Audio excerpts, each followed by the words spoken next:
आज मैं आपको बताऊंगा कि फरवरी से पढ़कर बोर्ड परीक्षा 2022 की तैयारी कैसे करें। आपके जनवरी मंथ भी बीत चुका है, अब हम लोग देखेंगे फरवरी से पढ़कर बोर्ड परीक्षा की तैयारी कैसे करें। जो छात्र कुछ नहीं जानते हैं, ठीक है, बिल्कुल कमजोर है पढ़ने में, तो वो बोर्ड परीक्षा की तैयारी कैसे करें आज की इस वीडियो में मैं आपको बताने वाला हूं, ठीक है। और अगर आप इस वीडियो को देखोगे तो आप भी 95% मार्क अचीव कर सकते हो बोर्ड परीक्षा में। ये वीडियो बहुत ज्यादा इंपॉर्टेंट है, वीडियो को लाइक कर देना, चैनल पर नया हो तो सब्सक्राइब कर लेना। संघर्ष करते हुए घबराना मत, क्योंकि संघर्ष के दौरान इंसान अकेला होता है और सफलता के बाद सारी दुनिया तुम्हारे साथ है, ठीक है। अगर आप अभी संघर्ष कर लोगे, अच्छे से अपना स्टडी कर लोगे, तो आप लोग आगे चलकर जरूर सफल हो जाओगे। और ये वीडियो आपके लिए सबसे ज्यादा इंपॉर्टेंट है। आप फरवरी से पढ़कर बोर्ड परीक्षा में 90% आप बहुत आसानी से अचीव कर सकते हो। कुछ ऐसे स्ट्रेटजी हैं जो टॉपर्स अपने बोर्ड परीक्षा की तैयारी में अप्लाई करते हैं, वही मैं आपको बताने वाला हूं। और अगर आप फरवरी से अच्छे से तैयारी करते हो तो आप काफी अच्छे मार्क अचीव कर सकते हो। यहां आप लोग देख लो, सबसे पहले आपको समझना है कि आपका 2022 बोर्ड एग्जाम है। आपने अभी तक बहुत सारा पढ़ लिया, लेकिन अगर आप इस मंथ, ये मंथ जो है ना, पढ़ाई का सबसे अच्छा मंथ माना जाता है, सबसे अच्छा महीना, क्योंकि अगर आप इस मंथ में तैयारी करोगे तो आपका बोर्ड परीक्षा काफी ज्यादा नजदीक है और आप जो जो तैयारी करोगे वो आपको काफी दिन तक याद रहेगा और बोर्ड परीक्षा तक याद रहेगा। और अगर आप इस मंथ में तैयारी नहीं करोगे तो आपने जो जो पढ़ा वो सारी चीजें भूल जाओगे और आप काफी कम मार्क अचीव कर पाओगे। तो ये मंथ पढ़ाई का सबसे अच्छा मंथ है। और आपको पता है, आपने जुलाई में स्कूल खुलता है, जुलाई भी आपका बीत चुका है, अगस्त भी बीत चुका है, सितंबर भी आपका जा चुका है, अक्टूबर भी जा चुका है, नवंबर भी जा चुका है, हालांकि दिसंबर भी जा चुका है और आपका जनवरी भी खत्म हो चुका है। इतने सारे मंथ आपके जा चुके हैं। आपने कितना पढ़ा, क्या पढ़ा, सारा पढ़ लिया या नहीं पढ़ा मुझे नहीं पता, लेकिन आई होप कि आप लोगों ने बहुत सारा चीजें पढ़ लिया होगा। अगर आपने पढ़ लिया है तो भी ये वीडियो बहुत ज्यादा इंपॉर्टेंट है, क्योंकि बहुत ज्यादा आपके लिए खास होने वाला है। और आप प्रॉमिस करो वीडियो को लास्ट तक देखोगे, मैं आपसे प्रॉमिस करता हूं आप 90%, 100% मैं आपसे कह रहा हूं कि अचीव कर सकते हो। मौका सभी को मिलता है और अब की बार आप लोगों का मौका है। अगर आप लोग अपने हाथ से गंवाओगे तो फिर आप लोगों की गलती रहेगी, ये आप लोग ध्यान से समझना। तो ये सारे मंथ आपके बीत चुके हैं। अगर आपने थोड़ा थोड़ा स्टडी किया होगा, अगर आपने आधा ही सिलेबस खत्म कर दिया होगा, आधा से ज्यादा, तो आपके लिए काफी ज्यादा बेहतरीन होगा। और स्टूडेंट की सबसे बड़ी कमजोरी क्या है कि पढ़ते समय ज्यादा आलस आना। देखो, अगर आपको पढ़ते समय ज्यादा आलस आ रहा है तो अभी मैं आपको इस वीडियो में ऐसा चीज बताने वाला हूं कि आपको आलस नहीं आएगा और आपका पढ़ाई में काफी ज्यादा मन लगेगा, ठीक है। लॉन्ग क्वेश्चन जल्दी कैसे याद करें, ये भी मेरे पास बहुत ज्यादा कमेंट आ रहे थे। लॉन्ग क्वेश्चन याद करने का मैं एक ही ट्रिक बताऊंगा और आप अगर वो ट्रिक अप्लाई करोगे तो आपको बहुत जल्दी लॉन्ग क्वेश्चन याद हो जाएगा। लॉन्ग क्वेश्चन अभी मैं आपको इसी वीडियो में बताने वाला हूं। अगर आपकी हैंड राइटिंग कैसे सुधारें। अगर आपकी हैंड राइटिंग खराब है, बहुत सारे स्टूडेंट सोचते हैं कि मेरी हैंड राइटिंग खराब है, मैं बोर्ड परीक्षा में कैसे 90% ला सकता हूं। पहले अगर आपकी हैंड राइटिंग इतनी अच्छी है कि अगर एग्जामिनर आपकी हैंड राइटिंग को समझ ले तो आपका नंबर नहीं कटेगा, लेकिन अगर फिर भी खराब है तो अभी मैं आपको बताऊंगा हैंड राइटिंग सुधारने का सबसे अच्छा तरीका। पूरा ध्यान पढ़ाई पर कैसे लगाएं। बहुत सारे स्टूडेंट का ध्यान भटक जाता है इधर उधर, तो आपको मैं ऐसी चीज बताने वाला हूं जिससे आपका पूरा आपका ध्यान पढ़ाई पर ही रहेगा। इसी वीडियो में मैं आपको सारी चीजें बताने वाला हूं, इसीलिए ये वीडियो सबसे ज्यादा इंपॉर्टेंट है। तो ये चीजें अब आपको नहीं होगा, तो मैं आपको थोड़ा सा चीज बता दूं, ये सबसे ज्यादा इंपॉर्टेंट चीज है। देखो, यहां ये आप लोग समझो, सेट योर गोल। अगर आप लोग एक गोल सेट करके पढ़ते हो, गोल मतलब लक्ष्य, अगर आप एक लक्ष्य सेट करके पढ़ते हो, अगर आपका लक्ष्य है कि हमें 90% लाना है या फिर हमें 95% लाना है, 80% लाना है, 70%, 60%, अगर आपका कुछ भी परसेंट चांस है, आपने गोल सेट किया है तो फिर आप उसके पीछे भागोगे, ठीक है, और आप उसे काफी आसानी से अचीव कर सकते हो। अगर आपका कोई टारगेट नहीं है तो आज ही आप टारगेट बना लो। जैसे आपका आप जैसा पढ़ते हो, जिस कैटेगरी के हो, उसी प्रकार से आप टारगेट बना लो। अगर आप ज्यादा पढ़ते हो, अच्छे से पढ़ते हो टॉपर की तरह, तो कम से कम आपका 90% टारगेट होना चाहिए। आप 85% भी बना सकते हो। देखो, टारगेट बहुत ज्यादा इंपॉर्टेंट है। आपको एक टारगेट लेकर पढ़ना है और अभी तक आपने पढ़ा, खेला या फिर कुछ नहीं किया, तो अब आपको क्या करना है, हार्ड वर्क भी करना है और स्मार्ट वर्क भी करना है। हार्ड वर्क मतलब आपको काफी ज्यादा पढ़ाई पर ध्यान देना होगा, दिन के काफी ज्यादा घंटे आपको पढ़ाई में गुजारना होगा। और स्मार्ट वर्क मतलब आपको कुछ ट्रिक बनाकर याद करना होगा कि आप लोग उसे काफी ज्यादा दिन तक याद रहे। ठीक है, कोई भी लॉन्ग क्वेश्चन पढ़ते हो लिख लिख कर पढ़ो। अगर आप एक भी लॉन्ग क्वेश्चन लिख लिख कर पढ़ते हो तो मैं 100% गारंटी देता हूं वो लॉन्ग क्वेश्चन आप नहीं भूल पाओगे, और अगर आप थोड़ा थोड़ा भूल भी गए तो बोर्ड परीक्षा में लिखते समय आपको याद आ जाएगा अगर आप लिख लिख कर पढ़ते हो। ठीक है, ये सारी चीजें होते हैं उस स्मार्ट वर्क। और पढ़ाई करने के लिए अंदर से जिद होना चाहिए। अगर पढ़ाई करने के लिए अंदर से जिद है तो आप पढ़ाई के लिए काफी ज्यादा प्रोत्साहित रहोगे और आपका पढ़ाई में काफी ज्यादा मन लगेगा।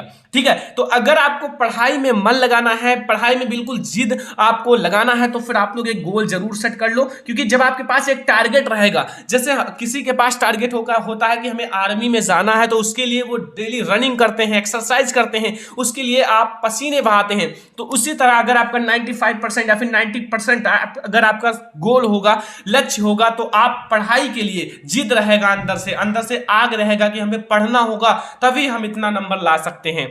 ठीक है, तो ये सबसे ज्यादा इंपॉर्टेंट है।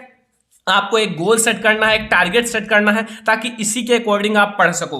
दूसरी चीज आपको समझा दे, देखो बहुत सारे स्टूडेंट ऐसे होते हैं कि सबसे पहले बचे हुए सिलेबस को खत्म करो। भाई टॉपर बनना चाहते हो तो सिलेबस पर ध्यान दो। अगर आपका एक भी चैप्टर छूट गया, अगर आप एक चैप्टर छोड़ दिए और उसी चैप्टर से 5 नंबर का क्वेश्चन आ गया और ये 5 नंबर आप बोर्ड परीक्षा में छोड़कर चले आए, तो फिर आप कैसे टॉपर बन सकते हो? उस सब्जेक्ट में आपका काफी कम नंबर हो जाएगा। अगर यहाँ 5 नंबर आप छोड़ दिए, 5 नंबर राइटिंग के कट गए, 10 नंबर यहां से कट गए, और अगर आपने कोई और क्वेश्चन गलत कर दिया तो फिर कहीं आप 80 नंबर पाओगे। तो इसीलिए मैं आपसे कह रहा हूं कि आप एक भी चैप्टर छोड़ो मत। जितने भी आपके सिलेबस में चैप्टर्स हैं उसे बिल्कुल खत्म कर दो, उसमें भी एक भी लेसन ना छोड़ो। क्योंकि अगर आपका किसी भी लेसन से एक भी नंबर आए तो उसे छोड़ो ना, क्योंकि बोर्ड परीक्षा में जब आप पूरा फुल करके आओगे तभी आप एक टॉपर बन सकते हो। और ये सबसे ज्यादा इंपॉर्टेंट है। अगर आपका जो बचा हुआ सिलेबस है उसे बिल्कुल खत्म कर लो, पढ़ लो। कहीं से भी आप ऑनलाइन ऑफलाइन कहीं से भी पढ़ सकते हो। और रिवीजन आप करो तो ऑल सब्जेक्ट का करो। बहुत सारे स्टूडेंट का एक सब्जेक्ट, जैसे किसी का मैथ बहुत ज्यादा रुचि है मैथ में, तो मैथ को ही केवल दिन भर लगाते नहीं, आपको रिवीजन करना है तो सारे सब्जेक्ट का करना है। क्योंकि सारे सब्जेक्ट आपके लिए बराबर हैं, सारे सब्जेक्ट आपके 100 नंबर के हैं, तो सारे सब्जेक्ट का आप रिवीजन करो, एक सब्जेक्ट का नहीं। क्योंकि अगर आपका एक सब्जेक्ट में कम हो गया, दूसरे सब्जेक्ट में नंबर ज्यादा हो गया, तो फिर आपका परसेंटेज गिर जाएगा।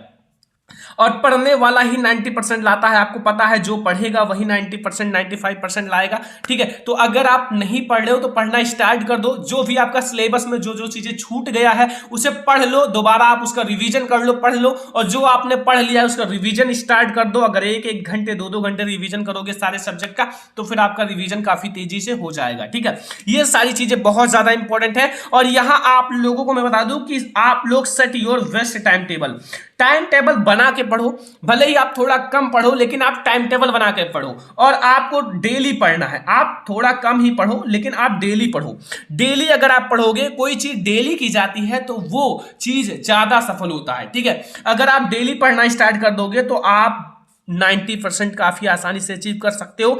और आप सुबह जरूर पढ़ो, सुबह आप 4 बजे से 6 बजे तक जरूर पढ़ो। क्योंकि सुबह अगर आपको पढ़ना नहीं है, जो चीजें आपने शाम को पढ़ी उसे याद करना है। सुबह आप लोग 2 घंटे जरूर पढ़ो, ये आपको याद करना है। जो भी चीजें आपने शाम को पढ़ा उसको याद करो, रिवीजन करो, क्योंकि ये सारी चीजें बहुत ज्यादा इंपॉर्टेंट है। सुबह आपको ज्यादा याद होता है क्वेश्चंस शाम के मुकाबले, तो आप सुबह याद करो। जो चीजें आपने शाम को पढ़ी उसको याद करो, जो नोट्स बनाया उसका रिवीजन करो। तो ये सारी चीजें आपको सुबह करना है। टाइम टेबल बना के पढ़ना है, अपने अकॉर्डिंग बनाओ, जितना घंटा आप पढ़ सकते हो। अगर आप 5 घंटे 6 घंटे 8 घंटे 10 घंटे जितने घंटे आप पढ़ सकते हो अपने अकॉर्डिंग बना सकते हो। क्योंकि ये बहुत ज्यादा इंपॉर्टेंट है। अगर मैं बताऊंगा तो मैं अगर आपको 10 घंटे का टाइम टेबल दे दूं, आपके पास उतना टाइम ना हो, आप 8 ही घंटे पढ़ सकते हो, 6 ही घंटे पढ़ सकते हो, तो खुद से बना लो। लेकिन आपको ऑल सब्जेक्ट, उसमें ऑल सब्जेक्ट होना चाहिए, एक भी सब्जेक्ट छूटे ना, सारा सब्जेक्ट होना चाहिए। सारे सब्जेक्ट आपके लिए बराबर हैं, तो एक टाइम टेबल बना के जरूर पढ़ो। ठीक है,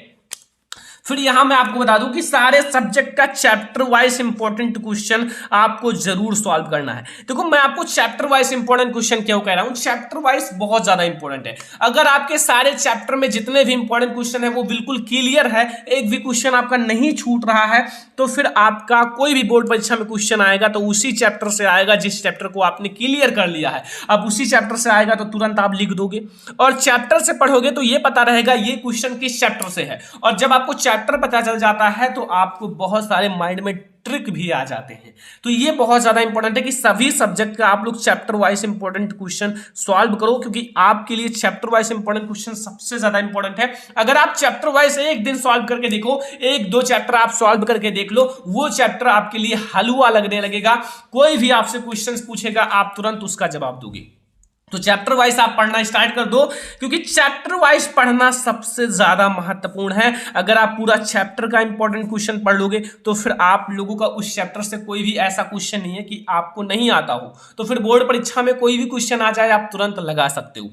और साथ में आप एनसीईआरटी का जो एनसीईआरटी का क्वेश्चन है थोड़ा आप लोग सॉल्व किया करो। एनसीईआरटी का क्वेश्चन आप वैसे आपके एनसीईआरटी का क्वेश्चन भी बहुत सारे हैं जो आपको सॉल्व कर लेना चाहिए, क्योंकि एनसीईआरटी के क्वेश्चंस आएंगे। तो ये आपके लिए सबसे ज्यादा इंपॉर्टेंट है कि सभी आप लोग सब्जेक्ट का चैप्टर वाइज इंपॉर्टेंट क्वेश्चन जरूर सॉल्व करो। फिर यहां हमारा आता है, ये इतना ज्यादा इंपॉर्टेंट है कि आपको ये करना ही होगा, क्योंकि मैं आपको बता दूं कि ये जो आपका मॉडल पेपर है, मॉडल पेपर देखो, मॉडल पेपर से क्या होता है कि आपको पता चलता है आखिर हमारा जो बोर्ड परीक्षा में पेपर कैसा आएगा। बोर्ड परीक्षा 2022 में आखिर हमारा पेपर कैसा आएगा, जैसा भी मॉडल पेपर हो चाहे जहां का, ठीक है। और आपका प्रीवियस ईयर पेपर और मॉडल पेपर अगर आप सॉल्व कर लेते हो तो मैं आपको बता दूं किसी भी सब्जेक्ट का, चाहे आप मैथ का या हिंदी का, इंग्लिश का, तो आपका आधा से ज्यादा नंबर पक्का हो जाएगा, क्योंकि यहां से आपके 100% क्वेश्चन फंसेंगे। और इसीलिए मैं कह रहा हूं कि आप लोग मॉडल पेपर और प्रीवियस ईयर पेपर को टाइम टू टाइम सॉल्व किया करो, क्योंकि अगर आप इसे सॉल्व करोगे तो आपके लिए सबसे ज्यादा इंपॉर्टेंट है। और इसको आपको सॉल्व करके ही बोर्ड परीक्षा में जाना है, मॉडल पेपर और प्रीवियस ईयर पेपर। आपका सारे सब्जेक्ट का न्यू मॉडल पेपर आ चुका है, न्यू मॉडल पेपर, और जो आपका प्रीवियस ईयर पेपर है 2019, 20, 2018, ये सारी चीजें। तो ये है हमारा फरवरी से पढ़ने का सही तरीका। अगर आप ये सारी चीजें अप्लाई करोगे तो आप भी 95% अचीव कर सकते हो, 90% अचीव कर सकते हो। आप जैसा मेहनत करोगे उतना आप लोग नंबर सकते हो। ये वीडियो बहुत ज्यादा इंपॉर्टेंट था। आई होप कि आपको पसंद आया होगा, और ऐसा ही किसी और सब्जेक्ट का वीडियो चाहिए कमेंट करना, और इस वीडियो को आपको लाइक करना है, शेयर करना है अपने फ्रेंड्स के साथ। चैनल पर नए आए हो तो सब्सक्राइब कर लेना। फिर हम लोग मिलेंगे नेक्स्ट इंपॉर्टेंट वीडियो में, तब तक के लिए धन्यवाद।